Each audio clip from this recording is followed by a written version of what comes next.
bagian yang hilang itu kosong. Sementara kita ini adalah isi dari kekosongan. Ini agak dalam sih kan, agak dalam. Agar kita tidak lagi merasa kosong, kita harus menyadari bahwa kita sejatinya adalah isi. Dapat ya Kang Bu? Dapat ya? Supaya nggak kosong, sadarilah kita ini bukan wadahnya tapi isinya. Nah, kapan kita merasa diri kita adalah isi, kemanapun kita nggak akan pernah merasa kosong karena ada kita yang mengisinya. Kebayang nggak Bu ya? Oke. Nggak ada tempat di mana ada kekosongan karena ada aku yang mengisinya. Kita hanya perlu menjadi kesadaran yang mengisi itu. Dari sini kemudian kita tahu kenapa banyak orang yang sudah penuh gelisah, yang nggak punya gelisah, sama-sama gelisah. Tapi yang bisa menikmati adalah yang segera berbagi sebelum dia penuh. Wah, karena dia menyiapkan. Kadang bisa jadi pura-pura bersyukur untuk menjadi nama lain dari menyerah, Pak Wayan. Udah syukurin aja deh, padahal nyerah, Pak Wayan. Udah, syukurin aja, cukup aja. Padahal lagi patah semangat, yang alih-alih itu lagi nyerah. Tapi kadang-kadang udah, kayaknya udah waktunya cukup deh. Jadi boleh jadi di situ ada keengganan, ada kemalasan, ada menyerah.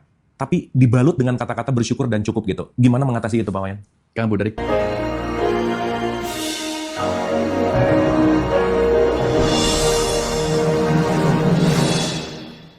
takut, cemas, dan lain-lain. Dan ini saya sudah merangkai. Ternyata kalau dirangkai dari semua ketakutan-ketakutan manusia itu, nomor 1, ketakutan terhadap kematian. Nomor 2, ketakutan terhadap kehilangan. Nomor 3, ketakutan terhadap penolakan. Nomor 4, ketakutan terhadap pengabaian, diabaikan. Ketakutan kesendirian, ketakutan kegagalan, ketakutan menua, Pak Wayan. Jadi menua yang semakin sepi. Ketakutan ketidaksuksesan, kemiskinan, wah ini nggak habis-habis gitu Pak Wayan. Jadi yang menarik adalah kita nggak bisa lepas dari ketakutan, kita nggak bisa lepas dari bagaimana sesuatu yang tidak terprediksi itu membuat kita juga jadi tidak nyaman hidup. Nah malam hari ini saya rasa judul kita Pak Wayan, MTFK tuh tangani ketakutan ya. Solusinya, mari tambahkan faktor keberanian.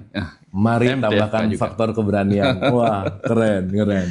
Tapi ternyata semua itu MTFK juga, Kang Abu. Semua yang cerita Kang Abu tentang ketakutan ini, ketakutan itu kan. Ya. Ternyata sumbernya adalah apa?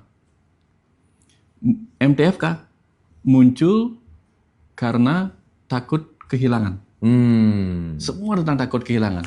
Orang takut mati berarti dia sebenarnya takut pada hilangnya kehidupan. Orang takut gagal karena dia takut hilangnya kesuksesan. Orang takut diabaikan, dia merasa takut hilangnya penghargaan terhadap dirinya. Jadi semua rasa takut itu adalah takut akan kehilangan. Akarnya kehilangan. Orang takut miskin karena apa? Kehilangan kemampuan untuk berbelanja, kehilangan kemampuan untuk memenuhi apa yang dia inginkan. Kan ada orang yang takut kesendirian karena dia takut kehilangan teman bicara, takut kehilangan kemampuan untuk menikmati kesendirian itu. Tapi kalau orang tidak takut kehilangan kesendirian, dia nggak takut diabaikan orang, dia nggak takut sama apapun. Kalau dia tidak takut kehilangan kehidupan, maka dia akan tidak takut pada kematian. Nah, jadi intinya adalah takut pada kehilangan. Kenapa? Karena kehilangan adalah sesuatu yang membuat kita menjadi merasa kosong. Kehilangan menjadi kosong. Ya, selalu bagian yang hilang itu kosong. Sementara kita ini adalah isi dari kekosongan. Ini agak dalam sih kan, agak dalam. Nah, karena Tuhan adalah isi dari kekosongan. Jadi kalau kita bilang nih, Tuhan pun takut pada kekosongan. Sehingga dia tetap mengisinya. Karena Tuhan takut pada kekosongan, dia takut kehilangan isi, maka dia mengisi setiap kekosongan. Nah, begitu dia menjadi diri kita, kita pun takut pada kekosongan. Sehingga takut dompet kita kosong. Saldonya kosong gitu. Takut rasa dihargainya kosong, takut kehidupan kita tidak ada lagi atau kosong sehingga menjadi kematian. Kita hanya takut kekosongan, intinya begitu. Makanya banyak orang selalu mencoba untuk mengisi dirinya. Nah, Kang Abu, kita tadi udah cerita bagaimana orang-orang kaya itu juga bisa merasa kosong. Betul, Pak Wayan. Dia nggak tenang, dia gelisah, bukan karena dia nggak punya, tapi ada bagian dari dirinya yang nggak bisa dia penuhi. Betul. Kuncinya di situ, Kang Abu. Betul. Nah, kapan kita merasa diri kita sudah terpenuhi semuanya, Ya, teman bicara ada, kebutuhan terpenuhi. Kan ketika semua terpenuhi, kan nggak ada yang kosong. Betul. Nah, jadi kuncinya adalah jangan sampai kita kehilangan isi sehingga kita mengalami kekosongan, dan itu sangat menggelisahkan. Oke. Nah, kembali cerita itu. Maka agar kita tidak lagi merasa kosong, kita harus menyadari bahwa kita sejatinya adalah isi. Dapat ya Kang? Dapat ya? Supaya nggak kosong, sadarilah kita ini bukan wadahnya tapi isinya. Nah, kapan kita merasa diri kita adalah isi, kemanapun kita nggak akan pernah merasa kosong karena ada kita yang mengisinya. Kebayang nggak Bu ya? Oke. Dia agak berat ya. Wah, berat sih. Tapi dapat ya? Dapat Pak Wayan. Cuman ini lagi memprosesing gimana gitu untuk memudahkan. Contohnya gini. Kita pergi ke rumah nih.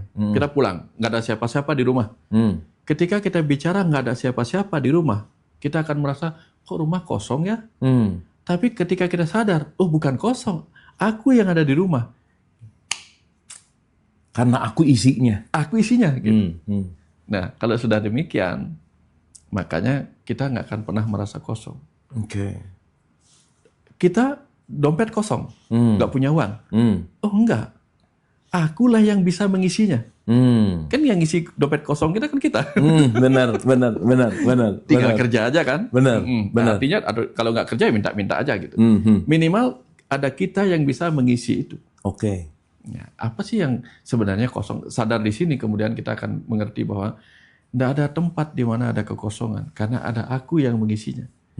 Kita hanya perlu menjadi kesadaran yang mengisi itu. Nah, coba Kang Abu cariin saya nanti, apa sih yang disebut kosong, yang membuat kita rasa takut kehilangan tadi itu.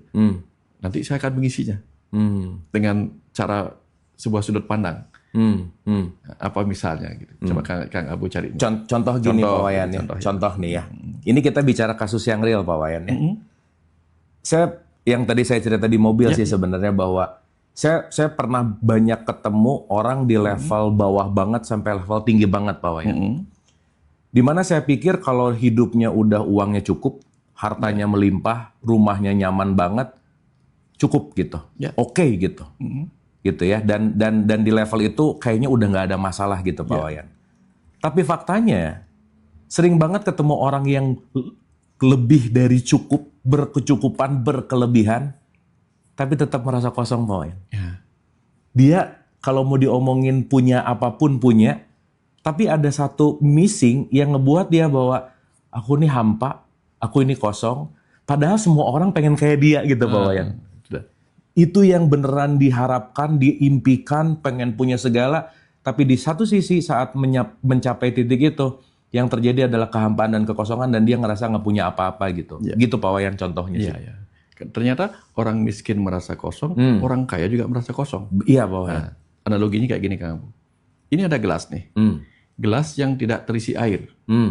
Orang akan menyebut dia gelas kosong. Karena dia lihat isinya berupa air. Betul. Tapi ada juga gelas yang penuh berisi air, tidak ada lagi ruang kosongnya. Berarti yang kosong itu apanya? Ruang kosongnya yang kosong. Ruang kosongnya nggak ada. Ya karena sudah penuh. Udah penuh, Nah, artinya apa? Orang-orang yang keuangannya penuh, pasti ada bagian yang kosong. Yaitu apa? Aku nyari apa lagi ya? Itu yang kosong.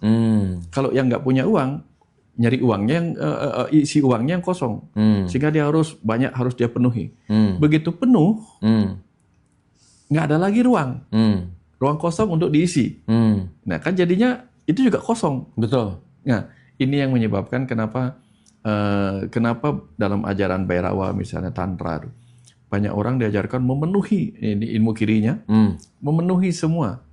Yang mau mabuklah sepenuh-penuhnya, sampai kemudian dia merasa apalagi ya hidup, masa segini-segini aja gitu. Mulai beralih ke tempat yang lain. Nah, jadi artinya apapun yang kita cari di puncak pencapaian kita akan pasti kembali merasa kosong. Karena memang kekosongan itu juga adalah kepenuhan. Apa istilahnya ya? Ya saat penuh, dia kehilangan ruang kosong justru kan? Iya. Iya, paham Pak Wayan. Ruang kosongnya yang kosong. Ruang kosongnya yang nggak ada ya, yang kosong. Oke. Ya, jadi kan banyak orang gelisah, aduh, dulu ketika lemarinya baru, nggak ada isinya. Dia semangat nih. Semangat kerja untuk bisa beli barang untuk ngisi lemari. Begitu isi lemarinya penuh, dia gelisah lagi nih. Aduh, taruh di mana lagi ya, pengen belanja tapi nggak ada tempat nih gitu. Gelisah lagi dia. Akhirnya dia membutuhkan ruang kosong lagi, membutuhkan lemari kosong. Sementara yang punya lemari kosong membutuhkan isinya. Nah dari sini kemudian kita tahu kenapa banyak orang yang sudah penuh gelisah, yang nggak punya gelisah, sama-sama gelisah. Tapi yang bisa menikmati adalah yang segera berbagi sebelum dia penuh. Wah, karena dia menyiapkan ruang kosong. Misalnya segera berbagi sebelum penuh. Begitu dia punya ruang penuh, mau penuh lemarinya, ambil barang-barang yang nggak kepake, biar bisa beli barang baru lagi. Nah, jadi dia menikmatinya di situ, Kang Abu. Oke. Nah itulah sebabnya angka itu mengajarkan kita seperti itu. Ya. Awalnya kosong nih. Ya. Lalu dia, aku punya 1, 2, 3, lalu 9. Setelah 9, kosong lagi, 1 kosong. Kok, untung ada 1 kosong, ada kosong nih. Yang bisa kuisi dengan 1, 1, 1, 2, 1, 3, 1, 4. Terakhir ketemu lagi 2 kosong. Nah, ketika dia kembali merasa kosong, berkahnya adalah dia ada semangat lagi untuk ngisi. Oke. Jadi ketika kita merasa kosong, itu belum tentu sebuah bencana.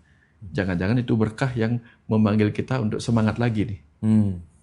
Kayak gitu sebenarnya, Kak. Oke. Wah, oke Pak Wayan, ini jadi bercabang banget ya.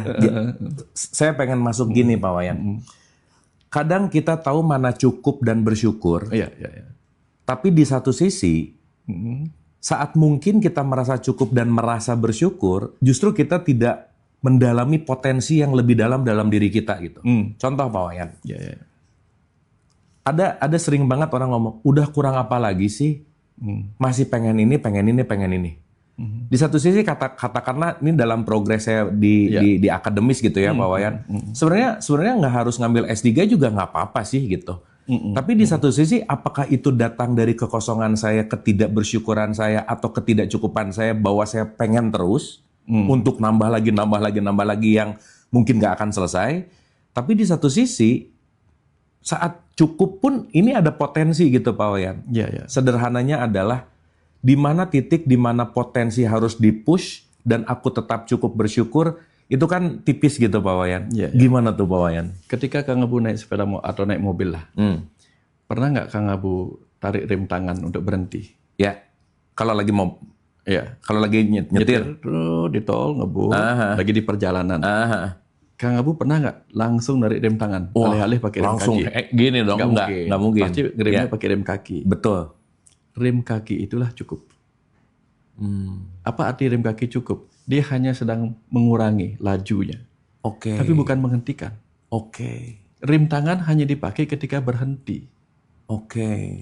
Mudah-mudahan dapat nih. Rem tangan dipakai berhenti itu artinya apa? Dia sudah nggak apa-ngapain lagi. Contoh nih. Ketika kita masuk di masa belajar, ada namanya bahasa Balinya, bahasa Hindunya, masa Brahmacharya. Brahmacharya itu masa belajar. Itu kita harus pakai rem kaki. Udah saking senangnya belajar, nggak tidur nih. Sampai pagi belajar terus, bahaya. Harus ada rem. Tapi jangan rem tangan yang membuat kita nggak bergerak lagi. Dapat ya? Nah, jadi pakai rem kaki. Jeda. Rem kaki itu jeda. Jadi cukup itu sebenarnya bukan berhenti, jeda. Oke. Jeda. Cukup. Nah, artinya mau makan lagi nggak? Cukup. Bukan berarti dia kenyang. Kalau kenyang itu ya udah bisa pingsan karena kekenyangan. Nah, rem tangan tuh kayak gitu Kang Abu. Begitu dia masuk ke masa Grahasta, menikah, nah, di situ perjalanannya lebih panjang lagi nih. Nah, dia juga akan sering pakai rem kaki untuk udah cukup segini. Tapi cukupnya itu bukan berarti menghentikan, tapi membuat lajunya jalan, cuman nggak secepat seharusnya. Nah, kapan dia masuk ke masa wanaprasta namanya, anak-anak sudah mandiri, ini sudah berini, baru dia benar-benar bukan cukup lagi, sudah langsung rem tangan untuk urusan duniawi. ceklek. Nah, jadi di situ dia nggak ngurus itu lagi, benar-benar dilepas nih. Pergi wanaprastha, itu namanya rem tangan. Kalau cukup yang sering kita sebut, udahlah cukup, bersyukur dengan bisa kecepatan segini, cukuplah, dan seterusnya, itu belum berhenti. Banyak orang berpikir bahwa kalau kita cukup dan bersyukur berarti akan berhenti. Enggak. Cukup dan bersyukur itu adalah ngegas secukupnya, ngerem secukupnya. Oke, Pak. Kebayang ya? Oh, iya, Pak. Oke. Nanti kalau sudah lewat mau parkir, nah, parkir itu semua dihentikan. Udah, kita tinggalkanlah mobil ini, tubuh ini kita tinggalkan. Tapi semua benar-benar dihentikan gitu. Itu mati namanya. Selama kita hidup, maka sebenarnya kita hanya sedang tetap berjalan, ya, bukan berhenti. Makanya pelajaran bersyukur dan cukup bersyukur itu adalah berterima kasih atas setiap momen. Berterima kasih atas setiap momen, karena ketika kita tidak berterima kasih pada setiap momen itu, semesta tidak mengalirkan. Kenapa? Gini, kenapa orang yang berterima kasih akan terus diberi? Karena dia menerima apa yang dikasih. Hukum perputaran terjadi. Terima kasih. Terima kasih. Nah, jadi kalau dia nggak terima kasih, orang yang mau memberikan kasih sama dia percuma. Kenapa? Saya nggak terima kasih ya, saya tolak kasih.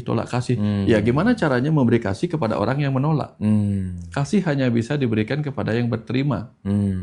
Kamu terima nggak kasihku? Oh ya, saya terima kasihnya. Oke, maka kita berikan. Saya sama kayak kita, secara alami kita pasti senang memberikan orang yang terima kasih kepada apa yang kita berikan. Tapi kalau dia tolak kasih, ya udah, gimana cara memberikan pada orang yang menolak kita? Gitu. Betul, Pak Wayan. Nah, jadi cukup bersyukur itu bukan berarti dia berhenti, dia hanya sedang terima kasihnya. Kita nggak bisa, misalnya Kang Abu dikasih punya tangan 2, dikasih apel, nggak mungkin kita dikasih apel 5 tuh, kebanyakan di sini. Cukup 2 lah. Kapasitasnya 2, cukup. Tapi cukup terima kasih ya. Ada syukur di situ. Cukup dan syukur. Nah, jadi begitu kita menyebut kata cukup, disitulah kita akan bersyukur. Kebanyakan orang yang belum sampai di kata cukup, belum bersyukur dia. Betul, Pak. Itu biasanya Kang Abu. Betul. Iya. Betul. Nah, seringnya gitu. Ya. Tipis nih Pak Wayan ya. Wah, makasih Pak Wayan. Wah, jadi banyak insight nih. Nah, ini sih case-nya saya gitu ya, Pak Wayan. Saya nggak pinjam cerita dari yang lain. Kadang bisa jadi pura-pura bersyukur untuk menjadi nama lain dari menyerah, Pak Wayan. Udah syukurin aja deh, padahal nyerah, Pak Wayan. Udah syukurin aja, cukup aja.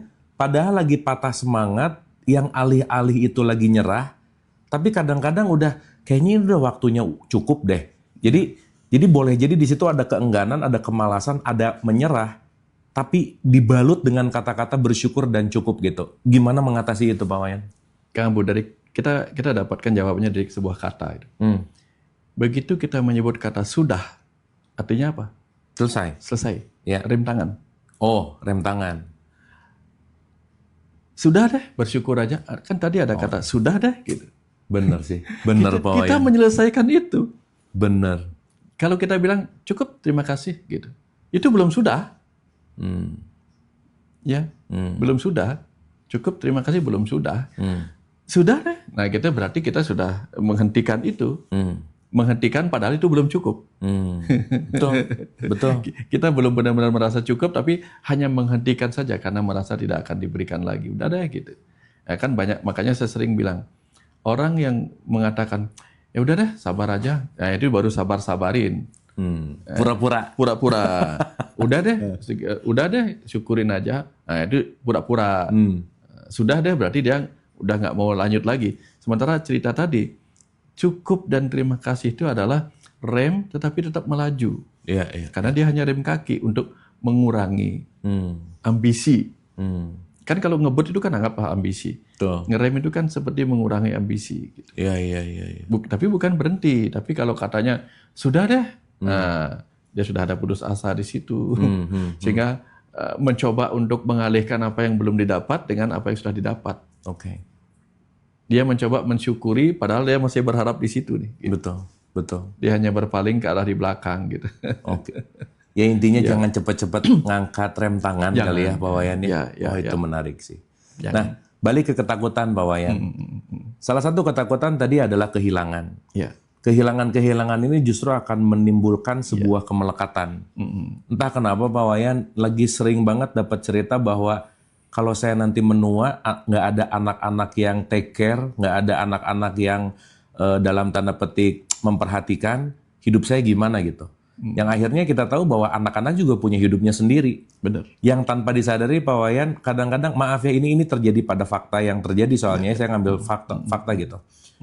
Orang tua tuh ada sedikit harapan bahwa nanti kalau udah tua anaknya yang ngegantiin ngurus saya, karena dulu saya udah ngurus kalian gitu kira-kira Pak Wayan. Nah, kesepian menua, kesepian jauh dari anak misalnya, kesepian tidak terkoneksi sama anaknya gitu, itu jadi salah satu big problem ketika dalam konteks yang namanya menua gitu. Nah, gimana ketakutan kemelekatan terhadap orang terdekat khususnya anak supaya bisa dihadapi gitu? Gimana Pak Wayan? Iya, banyak orang takut kehilangan, termasuk kehilangan perhatian dari anak dan sebagainya, ketika dia belum benar-benar selesai dengan diri sendiri, Kang Abu. Kalau orang tua itu selesai dengan dirinya sendiri, dia akan mengizinkan anak-anak itu untuk apa? Untuk mandiri. Ya. Karena ketika dirinya sibuk berfokus kepada anaknya, maka sebenarnya pada saat itu dia mungkin melupakan dirinya sendiri. Bahkan juga mungkin melupakan orang tua yang dia nggak sempat rawat. Nah, dia takut karena dia nggak sempat merawat orang tua, nanti aku juga nggak akan dirawat sama anakku. Kadang-kadang kita merasa begitu, Kang. Betul. Lalu soalnya selama ini aku sibuk kerja sampai lupa merawat orang tuaku, lalu orang tuaku meninggal dan aku menyesal banget gitu. Nah, aku tidak ingin seperti orang tuaku yang tidak sempat aku rawat gitu. Betul. Akhirnya kita berharap anak kita jangan menjadikan kita sebagai orang tua yang dulu kita nggak rawat. Kebayang nggak Bu? Iya paham Pak. Akhirnya itu yang membuat kita jadi kecemasan. Tapi kebayang nggak kalau misalnya nih, kita punya orang tua, terus orang tua kita dengan bijak mengatakan, nah tugas bapak dan ibu sudah selesai untuk menjadikan kamu mandiri, kamu terbang silahkan kemana saja, ibu dan bapak akan bersama, seperti dulu ketika kamu belum ada gitu misalnya, nggak apa-apa, karena kamu pasti akan punya keluarga sendiri yang harus kamu urus. Jangan bebani dirimu dengan merasa harus mengurus bapak. Karena bapak dan ibu sudah bisa mengurus diri sendiri. Nah, kalau misal seperti itu, maka dia pasti ikhlas melepas anaknya. Kapan dia seperti itu? Tapi kalau dia dibesarkan oleh orang tua yang kamu harus mengurus ibu bapak setelah kamu tua, jangan lupakan, itu durhaka gitu misalnya. Nah, ini paling banyak Pak Wayan. Paling banyak banget tuh. Terus nanti ketika kita yang menjadi orang tua, dulu aku loh yang mengurus orang tua aku bla bla bla gitu. Iya. Nah, kalau saya sama anak di rumah beda. Waktu bapak dan ibu masih ada, saya merawat sampai beliau meninggal dua-duanya gitu. Tapi ketika saya bicara sama anak saya, yang saya bicarakan apa? Nanti banyak hal yang harus adik urus di sini. Ya, ada tempat suci yang harus diurus. Kemudian ada diri sendiri yang harus diurus. Munculkan rasa mandiri supaya adik bisa ngurus semua itu. Tapi saya nggak memasukkan kata nanti bapak harus ada diurus. Saya nggak memasukkan itu. Nggak masuk ke spesifik personal gitu ya Pak Wayan ya. Supaya nanti kalau dia misalnya nggak sempat ngurus saya, dia nggak merasa bersalah dan saya nggak merasa dia durhaka sama saya. Supaya gitu aja sih Kang. Supaya saya belajar membebaskan diri saya dari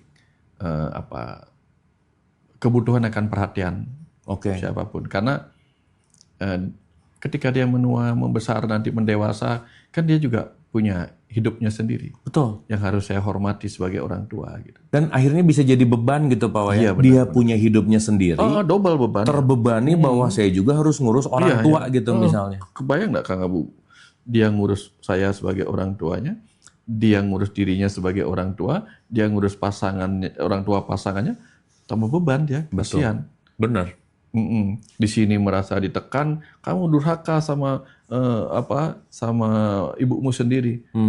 Istrinya bilang, kamu durhaka sama mertuamu sendiri. Kok kacau Jadi semua jadi durhaka ya. Kasihan kan gitu. Kasihan. Hidup dia setelah berkeluarga nanti sudah penuh dengan beban.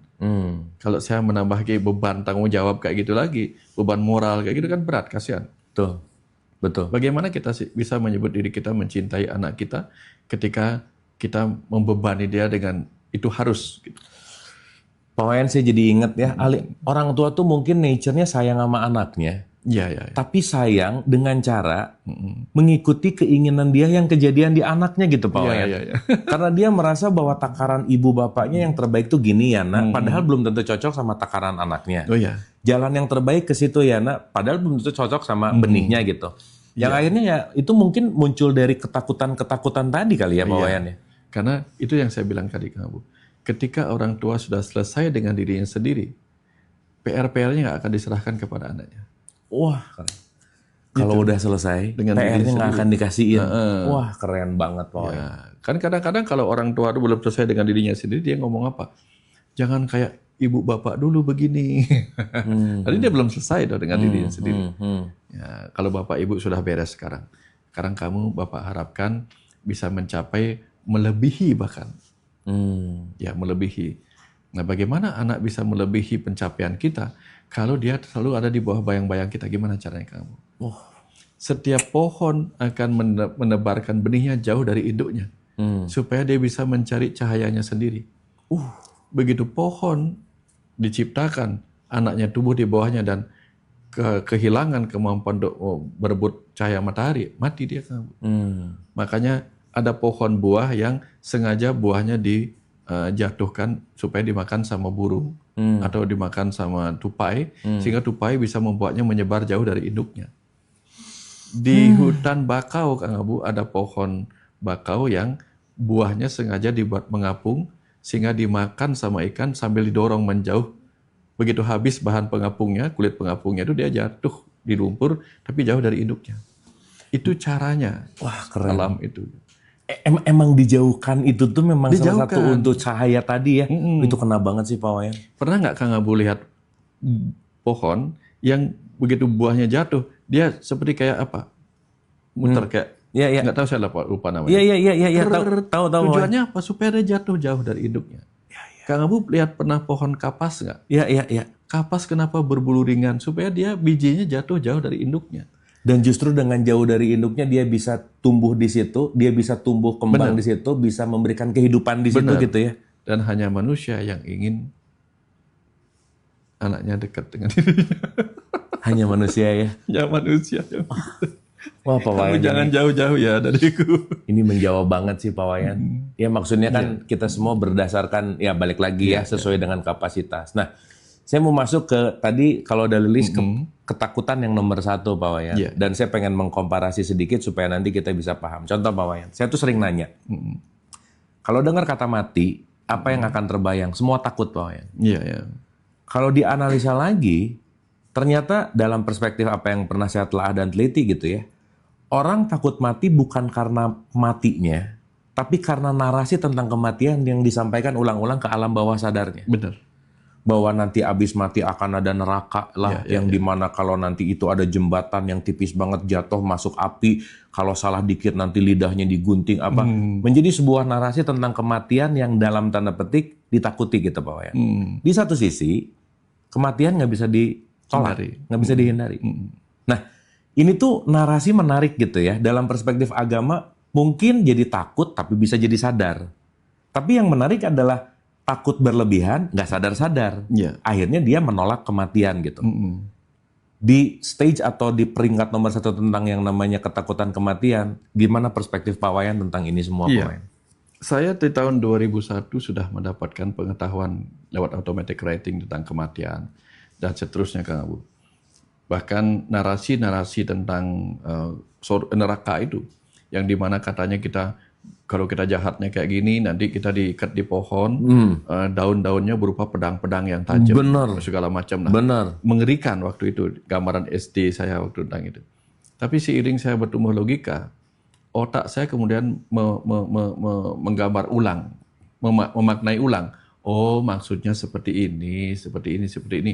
Jadi logika saya kemudian paham cerita-cerita mengerikan tentang neraka itu. Tapi kemudian ternyata setelah ini lama nih, udah bikin buku apa itu ya, saya berapa buku yang udah bikin. Saya diserang kecemasan akan kematian. Pak Wayan pernah? Pernah, 2 tahun. 2 tahun? 2 tahun. Wah, menarik nih. Satu sisi, saya terpaksa harus cerita. Nah justru itu yang membuat saya mengalami sebuah diskusi yang menarik sekali. Saya sampai berdiskusi panjang lah dengan near death experience itu. Atau dengan penghuni alam kematian lah gitu, ngobrol-ngobrol.